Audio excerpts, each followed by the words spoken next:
There are 3 wells from U field which are currently connected to the Uluru terminal and producing. That's the current scenario. Within the year, that means 23, 24. As far as gas part is concerned, except for some of the associated gas which will be produced with the oil, the free gas production is not foreseen as of now. How much associated gas are you expecting? See, Madhu, the total associated gas which has been projected from the when both the oil comes on the stream is in the range of some little over 1 billion meter cube per day. The oil production beginning will not be to the full scale. It will be ramped up in a period. So the starting will be low, but ultimately it is to the tune of 1.1 to 1.2 million. One more question. The FPSO has been around from December or January, and Shapoorji Pallonji issued a press note saying that they are ready to receive hydrocarbons. What is holding up the oil production? Yes, PSO arrived towards the end of the summer, and took its own time to pick up the connection subsea and connect it to the buoy which was installed last season. Thereafter, the subsea structures would be connected to the PSO, and all the umbilicals and risers have been recently connected with the PSO. All the, there were 2 umbilical and few risers, everything is now connected. Some more structures are to be completed offshore, deep underwater, and then the oil production would commence. One other question, this issue of DG shipping wanting all 79 rigs to go to 89 modal code. Where is that issue? I believe ONGC had made a presentation saying that there should be a 5-year time period to convert these rigs to 1989 code. Mr. Om Singh can respond. Yeah, good afternoon everyone. As Petro's representative has asked about Module 79 and 89 compliance. So we are pursuing very aggressively with DG shipping and even the IADC, Global IADC Booster. They are also engaged, and they are advocating for all the Indian contractors here. And we are hopeful that maybe in coming days, very soon, we will get clearance from DG shipping for Module 79 tendering and for 5 years continuance of Module 79. But at the same time, as the circular is on, as ONGC very responsible operator, we are already in process. We are evaluating how we can upgrade to Module 89. And certainly it's a time-taking process for any accreditation. And to upgrade our entire fleet, including ONGC and contractor, it will not take less than 5 years. That's why we have requested DG shipping to give us dispensation for 5 years. Thank you. At what stage is the process? Has the DG shipping agreed to it, or from what I understand, they have not agreed to it? They are citing safety issues. No, I mean, we had meeting with DG shipping, and he had a very favorable opinion. So we are hopeful because our team is only interacting with DG shipping. I would like to supplement to what O.P. Singh said. This is the global context that one has to see this. Number of rigs, particularly jack-up rigs in the world, numbers are not growing. And if numbers are not growing, and then there is a concern that if you remove 79 compliant mode modules, then it has to be replaced by 89 compliant. Any rig manufacturing takes around 2 to 3 years. So naturally, even if world goes for it, and you may be aware that 79 dispensation is only for 2 years. So that is the basis which was founded, that ONGC wants to adopt 89. We have many modules which are 89 compliant. But for the world also, 17, it's such a short span, 2 years, is not adequate. That is the position of ONGC.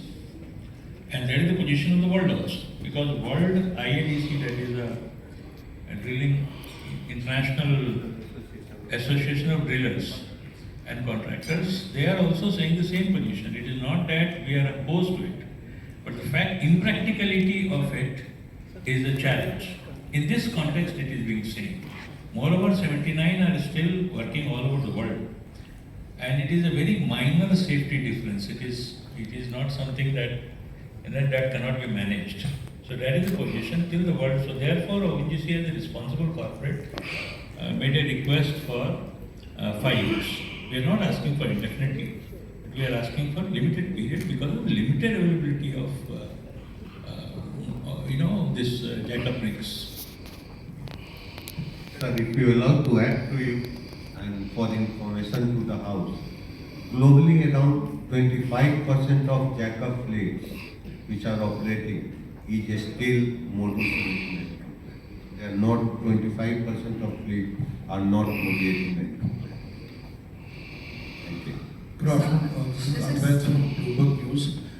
Just wanted to understand, there's $300 million that's sitting in an account from the Russian dividends. Just want to understand what is the ONGC with its share of that and how do you plan to repatriate that?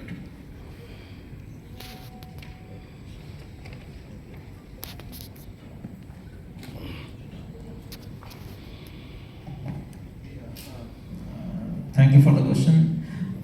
ONGC Videsh share of the dividends in Russia is less than 100 million as on date. You have to appreciate that we have got 3 projects there. So we have continuous reinvestment back in these projects. And it's in our account there. And we are not in any hurry to get it back to India. We have our ongoing capex requirements, ongoing other statutory requirements that we have to fulfill there. So it's a business as usual case for the dividends as of now. Regarding the Shakalin field, just want to understand, it said that you're trying to, that production is bounced back, but you're trying to reclaim rights. Just explain what you meant by that. After 24th February 2022, the world changed and Sakhalin operator declared force majeure. For 7 months of last financial year, we had near zero production at 1x0. And then the operator was changed, now it's a Russian operator. And production has come back to its original levels. That's one part. We have got back our rights of 20% in the project from the Russian Federation. It has some other conditions which needs to be fulfilled, which are in the process of being done now as we speak. So we expect that in the next couple of months, once those conditions are fulfilled, we'll be full-fledged allotted the shares and will be inside the budget. But as of now, from early November, we have been given the approval by the Russian Federation. So, Kalpana from the Economic Times here. Just 2 questions. One, if you can give us an update on the GSPC block that you had acquired, the Deen Dayal block that you got from GSPC some years back. And 2, the 30,000 crore that you're planning to spend, how much of that would be internal accruals, how much would you be raising funds, and if you can give us a breakup other than the 31% that you said for you.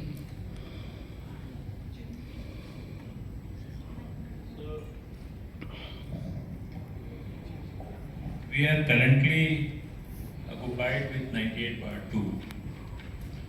No sooner 98 bar 2 is over, we already have drawn a plan for GSPC block, and they will get into that because right now the focus is to do 98 bar 2. This year 23-24 is dedicated to 98 bar 2.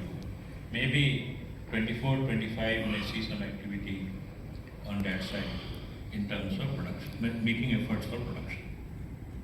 Now coming to resource for